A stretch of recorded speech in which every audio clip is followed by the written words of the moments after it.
Le mot moyenne peut être trompeur, car il peut sous-entendre des calculs différents suivant le contexte.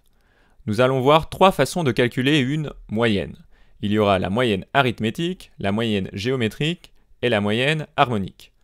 Nous allons voir tout ça au travers de trois exercices.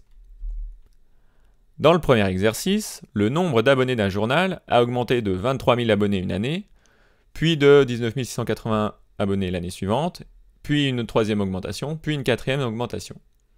Et on demande, en moyenne, combien de nouveaux abonnés ce journal a-t-il gagné chaque année. Le deuxième exercice, c'est quasiment le même, sauf que les augmentations ne sont plus en variation absolue, mais en variation relative, en pourcentage. Et on demande, en moyenne, quelle proportion de nouveaux abonnés ce journal a-t-il gagné chaque année. Enfin, le troisième exercice est complètement différent. Je suppose que je fais un aller-retour Lyon-Paris en voiture, mais en fait les villes n'ont pas d'importance. Ça marche pour n'importe quel trajet. À l'aller, je roule en moyenne à 120 km/h, et au retour, par le même chemin, c'est important, je roule en moyenne à 80 km/h. Quelle est ma vitesse moyenne pour le trajet aller-retour? Mettez donc la vidéo en pause pour réfléchir à ces exercices. Pour l'exercice 1, nous avons un nombre d'abonnés initial, et chaque année durant 4 ans, le journal gagne un certain nombre d'abonnés. Ce nombre change chaque année, et le terme « en moyenne » du problème signifie qu'on cherche une variation unique du nombre d'abonnés chaque année, qui donnera au bout de 4 ans le même résultat. Et bien dans ce cas, on utilise la moyenne classique, la moyenne arithmétique. Alors pour ceux qui ont du mal à réfléchir en toute généralité, j'ai pris le cas particulier d'un nombre initial de 100 000 abonnés afin de vous permettre de suivre plus facilement les calculs. Et ça marche pour toute valeur initiale. On fait la somme de nos 4 valeurs d'augmentation et on divise par 4. La réponse est 38 093. On peut vérifier sur notre exemple qu'on retrouve bien le bon résultat pour l'année 2014. La moyenne arithmétique, c'est la somme des valeurs divisée par le nombre de valeurs. Passons à l'exercice suivant. Alors c'est quasiment la même chose que précédemment, sauf qu'on a des pourcentages. Mais au final, du coup, la méthode de résolution va être différente. Si on fait la moyenne arithmétique des pourcentages et qu'on applique cette augmentation moyenne chaque année, on ne trouve pas le bon résultat. Bon, on n'est pas très éloigné, mais suffisamment quand même pour comprendre que ce n'est pas ça qu'il fallait faire. On remarque que l'augmentation globale sur 4 ans est d'environ 152,4%, ce qui revient à multiplier par 2,524.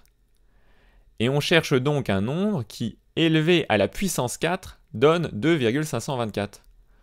On prend donc la racine quatrième du produit des coefficients multiplicateurs 1,23, 1,16, 1,34 et 1,32.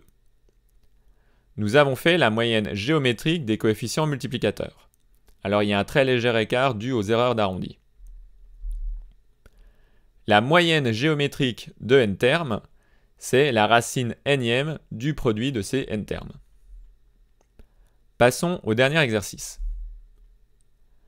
Alors la réponse n'est bien sûr pas 100 km/h. Et comme je le rappelle, j'ai mis Lyon et Paris pour le contexte, mais en fait ça n'a pas d'importance. La distance entre les deux villes n'a pas d'importance. On a une vitesse au retour différente de celle à l'aller.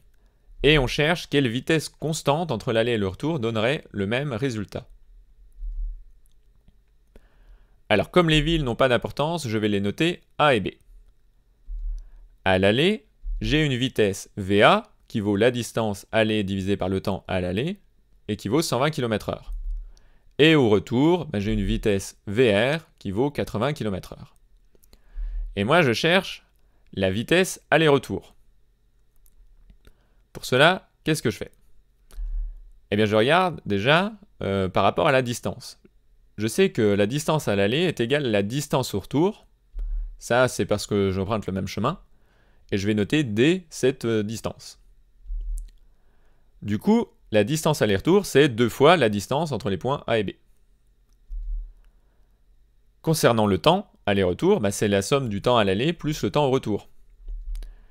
Et cette fois-ci, je peux exprimer le temps à l'aller, puis le temps au retour, en fonction des vitesses aller et des vitesses retour. Pour le temps à l'aller, j'obtiens D sur 120. Pour le temps au retour, D divisé par 80. Ensuite, je combine tout ça pour calculer la vitesse aller-retour. Alors, quand je commence à faire le calcul, il semble y avoir une inconnue du problème, la distance entre A et B. Mais en fait, cette inconnue disparaît lorsque l'on réduit l'expression. Et on trouve au final 96 km/h. Alors, où se trouve la formule de la moyenne harmonique dans notre calcul? Elle est un peu cachée. En fait, elle est ici. Alors, elle est ici à condition de simplifier directement par D. On aurait pu le faire dès ce moment-là pour trouver le résultat, mais moi j'ai développé un peu plus le calcul pour ceux qui ont du mal à calculer avec les fractions. La moyenne harmonique, c'est l'inverse de la moyenne des inverses des valeurs. En résumé, voici les définitions des différentes moyennes que nous venons de voir, avec en exemple les moyennes de 120 et 80.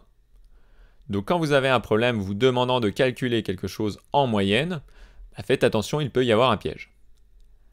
Pour finir, notez qu'on peut démontrer le résultat suivant, c'est qu'en fait la moyenne arithmétique de n termes, c'est toujours inférieur ou égal à la moyenne géométrique de ces termes, et cette moyenne géométrique elle-même est inférieure ou égale à la moyenne arithmétique. Et ça en fait ce sera l'objet d'une prochaine vidéo.